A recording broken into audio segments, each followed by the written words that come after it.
Government funding runs out tonight. Pete Hegseth challenges the top brass, and Louisiana's governor calls on Trump to send in the troops.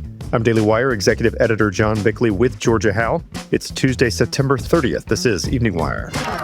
The federal government is rapidly approaching a shutdown. The current fiscal year ends tonight, and negotiations for a new budget are at a standstill. Barring an 11th-hour intervention from Democrat and Republican leadership, the government will run out of authorized funding at 12:01 a.m. tomorrow morning. Our team will continue to follow this story.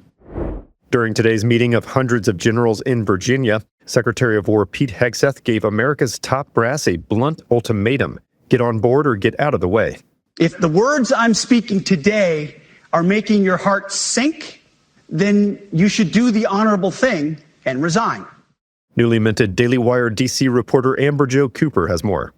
Hegseth declared the Pentagon's woke era dead, vowing no more DEI offices, no more gender politics, and no more lowered standards. Instead, he unveiled 10 sweeping directives, including combat standards reset to pre-2015 levels, gender-neutral fitness tests twice a year, bans on beards and long hair, and a return to scary tough basic training. Hegseth blasted diversity programs as decay and said weak men and women alike would be cut if they couldn't meet the bar. As foolish and reckless as the woke department was, those officers were following elected political leadership. An entire generation of generals and admirals were told that they must parrot the insane fallacy that, quote, our diversity is our strength. He also gave the following warning to our adversaries: F around and find out. His closing words: you kill people and break things for a living. You are warriors. Today is Liberation Day. While there's reportedly been some pushback behind the scenes among Arab leaders, Trump's 20-point plan to bring peace to Gaza is getting mostly positive responses from the region. 8 countries issued a joint statement welcoming Trump's sincere efforts in crafting the plan, though without offering full support for it, at least not yet. Signing onto that statement were foreign ministers of Qatar, Jordan, UAE, Indonesia, Pakistan, Turkey, Saudi Arabia, and Egypt. Louisiana Governor Jeff Landry has put in a formal request for 1,000 state National Guardsmen to help fight crime. Here's Landry announcing his plans on Fox News last night. Tonight, we're sending the Department of War a request to send the National Guard, asking them to deploy the National Guard here in Louisiana into our cities like New Orleans and Baton Rouge and others, so we can continue to reduce the amount of violence on our streets. Why would you not want your citizens to be safe? Per Landry's request, the National Guard would protect critical infrastructure and supplement police presence in high-crime areas across Baton Rouge, New Orleans, and Shreveport. Washington has reportedly struck a deal to return 400 Iranian nationals to their home country. The first plane load of Iranians took off from Louisiana on Monday night. An Iranian foreign ministry official told Iranian press that Tehran had agreed to accept a number of citizens who are in the U.S. illegally, most of whom immigrated through Mexico. The reported agreement comes amid heightened tension between Tehran and Washington. Over the summer, the U.S. Air Force delivered the final blows to 3 Iranian nuclear sites. The attack is estimated to have set back Iran's nuclear program at least 2 years.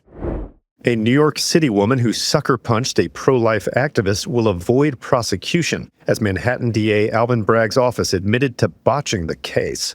Daily Wire reporter Zach Jewell has the details.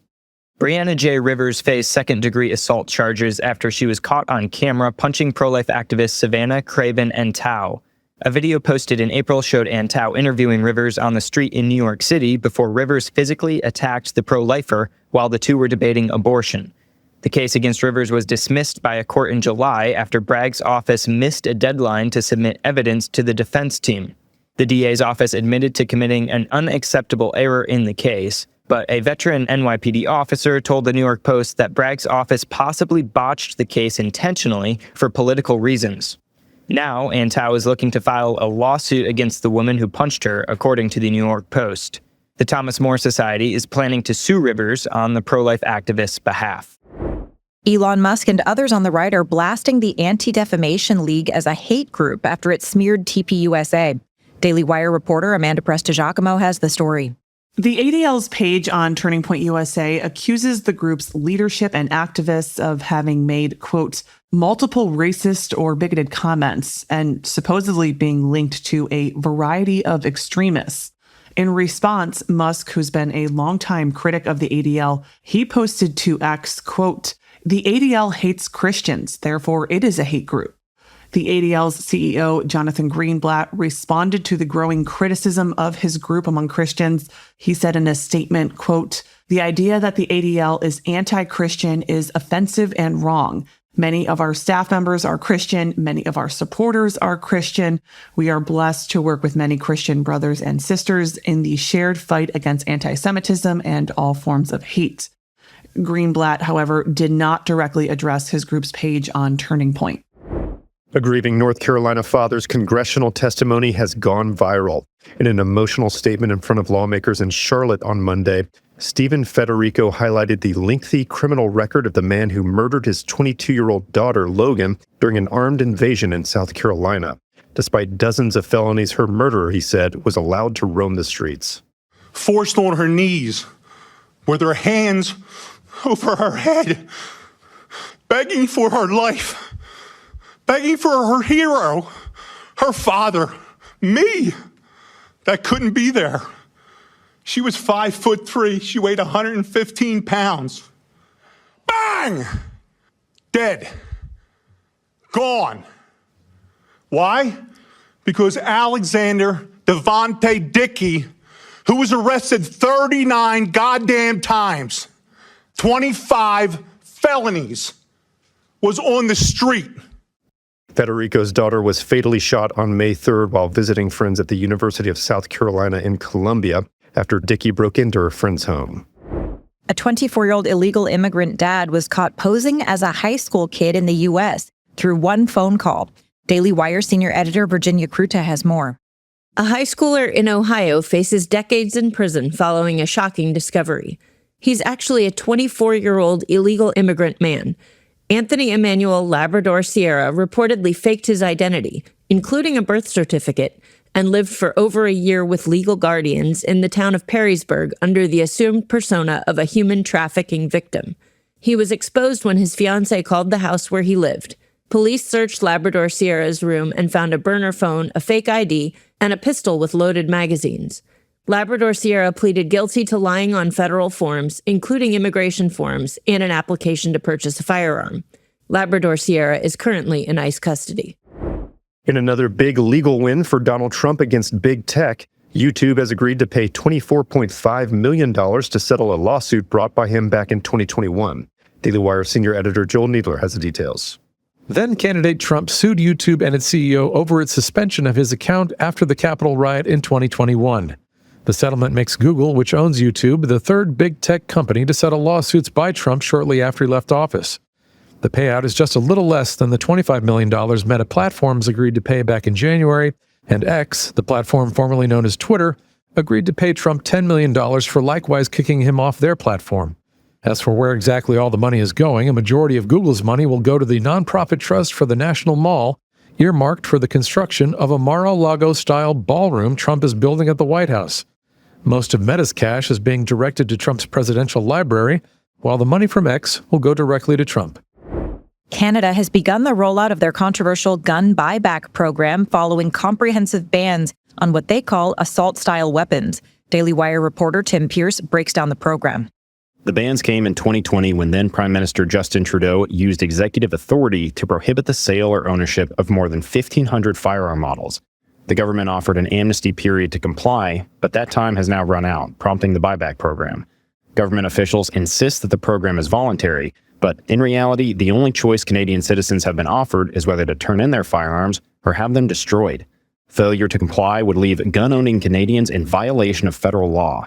The ban is said to focus on assault-style semi-automatic rifles, but also prohibits carbines, semi-automatic .22 caliber rifles, large caliber bolt-action rifles, as well as many pump-action shotguns. Israel's Prime Minister Benjamin Netanyahu recently shared a letter he received from Charlie Kirk earlier this year. Daily Wire assistant editor Andy Valdez has the details. In the letter, Kirk expressed his solidarity with Israel and his concern about rising anti-Israel and anti-Semitic trends. Kirk admitted that Israel is losing the so-called information war, particularly among young people. But he believed Israel could better communicate with this age group where they are most active, social media. Kirk went on to challenge Netanyahu to assemble a team of experts to actively fight online misinformation and clearly expose the Iranian threat, saying, quote, Israel should not sit back and allow its enemies to define her. Another superstar couple is splitting up. Nicole Kidman and country singer Keith Urban are divorcing after almost 20 years of marriage. Kidman filed for divorce on Tuesday amid allegations that Urban is involved with another woman. The couple share 2 teenage daughters, Sunday and Faith, both born in Nashville. Urban was already living apart from Kidman in a rented home in Nashville for the past several months. And Jimmy Kimmel's post-suspension ratings surge fizzled fast. After Disney briefly pulled the late-night host off the air over his false claim that Charlie Kirk's assassin was, quote, MAGA, his return last Tuesday drew 6.5 million viewers. But by Thursday, that audience tapered off by 64% to just 2.3 million. In the key 25 to 54 demo, Kimmel shed 73%, while his 18 to 49 numbers collapsed as well. Critics blasted his refusal to apologize fully, while Turning Point USA accused him of smearing conservatives.